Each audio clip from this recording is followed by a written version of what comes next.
The time has now come to bestow the National Award for Medical Humanities. I request Dr. Pauranik to give away the plaque and the 5th National Annual Award for Medical Humanities 2023 to Dr. Satendra Singh, Director Professor of Physiology, co-founder of Health Humanities Group, elected member, Steering Committee of Health Humanities Consortium, and faculty advisor, Students for Health Humanities, UCMs.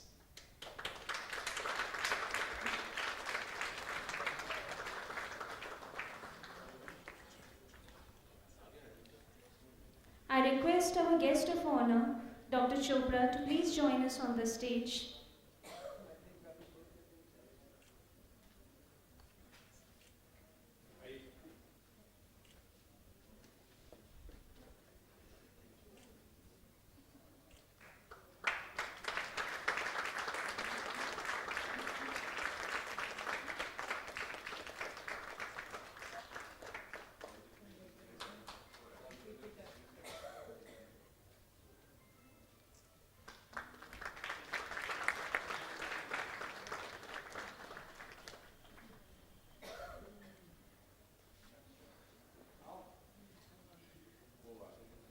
I request our guest of honor to please join us on the stage.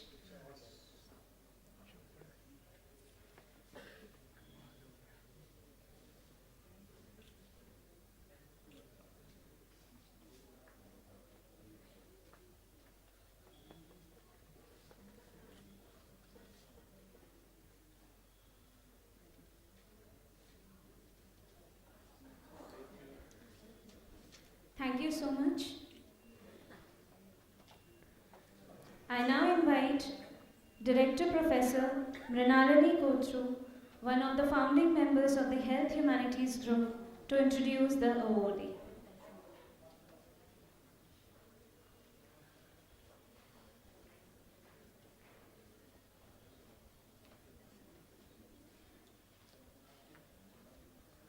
A very good afternoon, ladies and gentlemen.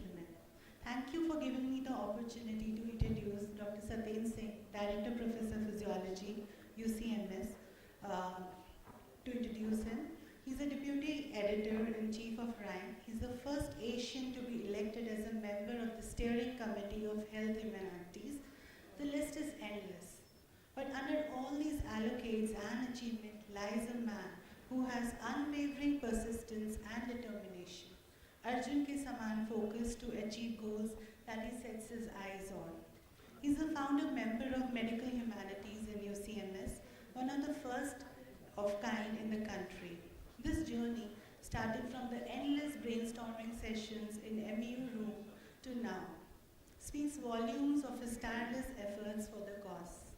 I'm personally a witness to this amazing journey and can say with pride that you deserve every bit of success and recognition you're getting. Congratulations for the award, Dr. Satendra. May I call you to the stage and address the audience? A big round of applause for Dr. Satendra Singh.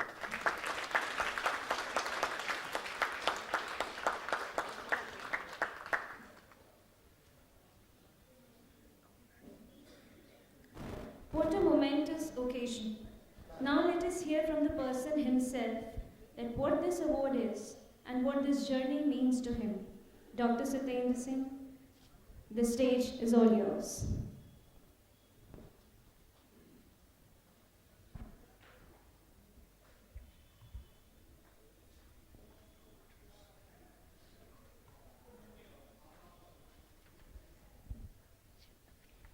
Good afternoon, everyone. 3 days ago, we were in Nasik. We were conducting a workshop for medical educators of Maharashtra University of Health Sciences, along with, of course, Dr. Navjeevan and Dr. Preet Dhaliwal. And what we normally say in Theatre of the Oppressed is, when something unexceptional is happening, we call it magic. This doesn't happen in real life. And if I look back at this journey, it is no less than a magic. How it happened, I have no clue. But looking back at these 14 years of journey, it is very nostalgic. And as my partner in crime, Renali, has also said, this is how it all started. The fool who persists in his folly will become wise, And on one fine day, on 1st of April, the Fool's Day, I remember Dr. Navjeevan Singh brought a newspaper clipping of an article written by APJ Abdul Kalam, and he was talking about why IITs needs to have humanities. And he said that why don't medical institutions needs to have humanities also. And that's how we started discussing, and this is a group of people who were involved in that very first meeting on Fool's Day. And as someone has said, to the wise, life is a problem. To the fool, it is a solution. We kept asking for hours, times and times, but nobody was willing to give us time to talk about humanities in medical institution. But we persisted. And the trio, many of the people call us SUN, Satendra, Preet and Navjeevan. We keep on doing various workshops here and there. And we are also very proud to have Skand Shekhar with us, one of our students who was part of this first brigade of humanist medical students. Thank you so much, Skand, for coming all the way from the USA over here. We began in an incremental way. We started with Confluence, a lecture series where we invited non-medical people. The very first Confluence even had the exhibition by our own senior resident, Dr. Purva Raj Bokshi, who made the logo which is there of the Medical Humanities group in this Rangoli, which you can see. We started with narrative medicine, theatre of the oppressed, and over the years, startingly, the students come forward. And students started with the new societies like Parvaz, the Poetry Society, Iridescence, the SOGIS, the LGBTQIA+ Society, Mental Health Society, Space, and the most recent addition is Students for Health Humanities in New Delhi. Why we did this? What was the problem?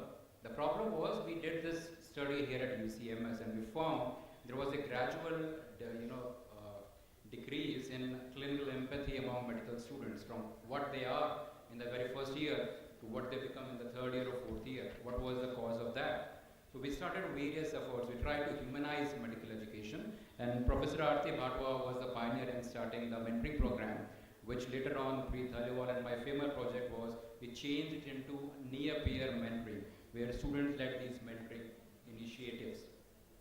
There are more problems. There was a transgender medical doctor, an assistant professor of anesthesiology. And when she went to her own alma mater for gender transition surgeries, this was what happened in the dermatology OPD. The postgraduate come and she said, "Doctor, we will be charging you for your treatment. Normally we don't, but our head of department says, if we allow you, more people like you will be coming here." That was by a postgraduate student on the behest of the head of department to a fellow faculty member from anesthesiology. That is why we need to change, we need to have different perspectives. This is one of the way of understanding these marginalized societies, which is graphic medicine. And this is the artwork which has been made in collaboration with IHR Sangha Bhopal. We are very glad Sharon is over here with us from IHR Sangha. And this is the way how we can highlight these stories to make people understand and sensitize them about the vulnerable population. There are more problems. Unfortunately, hospitals are the place which should have been accessible because we receive all type of patients, but they are not at all accessible. Be it in the global north, the first photograph is that of University of Hull in England, or in India, this is another example of a medical student with muscular dystrophy, has been carried along with this wheelchair. And people keep on saying, what's wrong with her, what's wrong with him, what's wrong with them? There is nothing wrong with us. And this prompted me to file a petition, and after which the Medical Council of India issued directive that all medical college needs to be disabled friendly, and it is the responsibility of the dean to ensure it in the dean's declaration form. If you are not complying with that, your accreditation can be challenged. But that was not sufficient because it was infrastructure. Another biggest barrier is attitudinal barriers, and another significant thing was that introduction of disability rights as competencies in the new CBME curriculum as a mandatory thing in all the 713 medical colleges in India. This month in the Lancet, this is a publication which has been published, which showcases the example of India where this is mandatory now, disability competencies, and similarly in the US, the National Council on Disability has said to the ACGME they need to make disability competencies mandatory. started in India now is having global ramifications.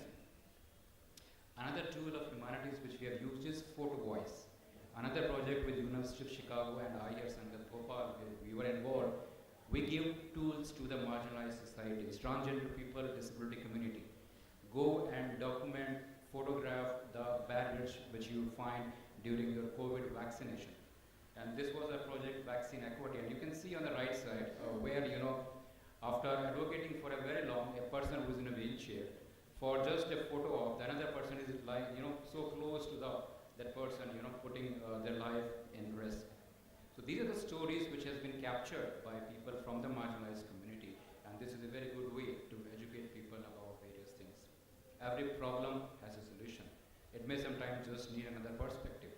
We got that different perspective right there in this particular hall. This is the photograph of this hall, where in 2011 we conducted the Theatre of the Oppressed workshop by Radha Ramaswamy, the first ever in anywhere in the world involving medical students. So that was our first ever affair. What has happened later on? It has spread to the University of Chicago in the US. You can see the father, the luminary pathologist, Dr. Vinay Kumar, the editor of the Robbins over here, as well as we have conducted the workshops at McMaster University, Canada. Not only that, when you all know about CBME, competency-based medical education, when Medical Council of India was preparing the new curriculum, they were searching for people who can talk about medical humanities, and the three of us went there. We are neither the nodal center nor the regional center of MCI, but they involved us, and right at the heart of MCI, we documented forum theatre, a form of theatre of the oppressed. The outcome now is that it is a recognized teaching and learning methodology. If you look at the foundation course of the CBME, it is mentioned there by the Medical Council of India, NMC, and they have accredited Medical Humanities group of UCMS for that. We have been doing this in our classes regularly, so we are actually walking the talk and just not preaching people. Based on our numerous 14 years of experiences, we framed 4 categories of humanistic competencies, and you see one important part is advocacy. Last year, the High Court of Madras as well as Kerala, they directed National Medical Commissions that your curriculum, which is a new one and a patented CBME, it is very transphobic, and you need to remove those content. However, they did not provide a roadmap how to go about that. And that was again with the University of Chicago and Sangat Gopal. We interacted with, prepared the trans-affirmative competencies with transgender medical doctors, health professionals, people from the Hijra, Kinnar and transgender community and gender fluid community, and come up with trans-affirmative competencies. Yes, the document is there, but what next? Until and unless you use it, it remains a piece of paper. Dr. Abdul Manoj, who is a postgraduate in physiology, is doing the thesis on this, how to implement that in physiology. And here we are using multiple tools. This is the one where we are using poetry with 2023 MBBS batch. And we are using the poems from our Indian context. Vijay Rajan Mallika, the first known transgender poet in Kerala, and they write about third sex. I will name my children Brennala and Shikhandini. Brennala, if you remember during Mahabharata, when Arjun disguised himself in the exile in the form of a transgender person, they got this name Brennala. I will name my children Brennala and Shikhandini. Let the deadly wounds inflicted by language heal through them. Let them be human beings with virtue, not shrinking to boxes, and not just be male and female. Unfortunately, our textbook still talks highly about only the typical male and female binary. We are using other forms of humanities like trigger films, and Dr. Nonita is here with us, as well as Dr. Farah Galik is here, who are using trigger films to teach ethics and professionalism.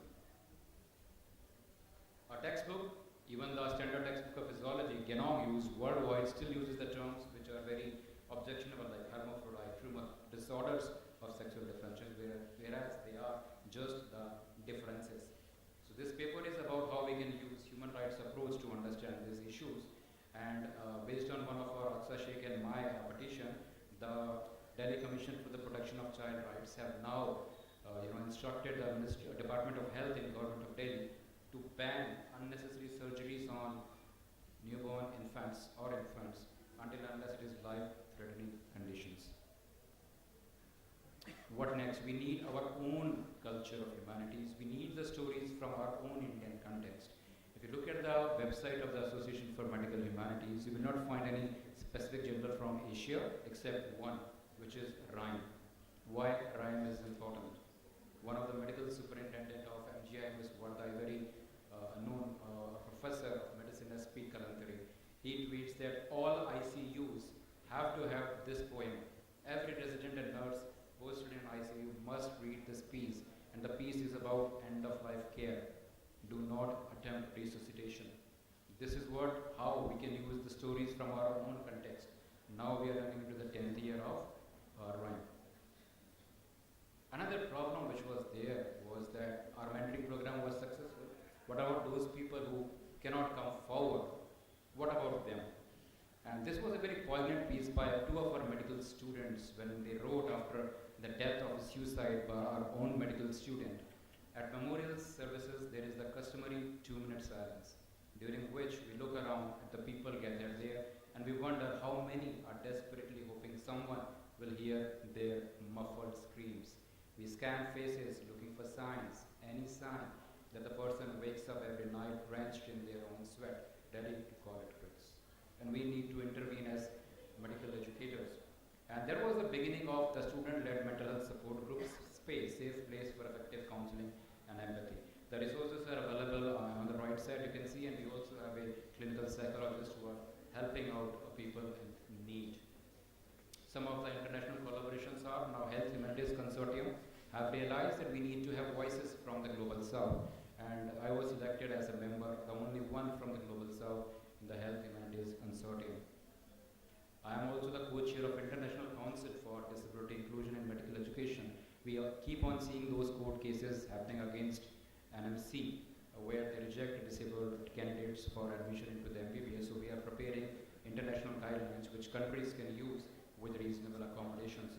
The most recent thing is Students for Health Humanities Delhi, which has been founded by Shobhita Gurpreja from the batch of 2022, a UCM student. Now the WHO is also talking about that. In July this year, the Southeast Asian region office of the WHO convened a meeting regarding in Colombo about how to integrate medical humanities in human resources for health education. And the Colombo Declaration is a way forward whereby we can talk about humanities basically in the Southeast Asian region. And Dr. Saroj Jaisingha from Sri Lanka is leading this initiative. It's my final slide. What has happened in all of these 14 years? I still remember I was going into the car parking area. Dr. Navjeevan opened the dicky of his car and there was a box which carried foldable crutches. He has seen me struggle in trains because there was no foldable crutches in India. He bought that specifically from New York for me. And he said, Satendra, start a disability group for doctors with disabilities. One thing which galvanized this whole thing, what are the successful initiatives by our group? Number one, Humanities Journal for Asian Cultural Context, RHIME, in its 11th year. Inclusion of disability rights into the medical curriculum in India, which is mandatory, and the US and UK are also making it mandatory now. Using lived experience and innovative tools from humanities for training in the global south. Our problems are different from west. Banning of unnecessary surgeries on intersex children. Reasonable accommodations for people with disabilities and those with psychosocial disabilities. Partnership with international networks. And finally, we have learned with the help of humanities, we need to talk about cross-movement solidarity. We learn a lot from Dalit studies, we learn a lot from feminist studies, we learn a lot from transgender and intersex studies and the disability rights. As we say, nothing about us without us.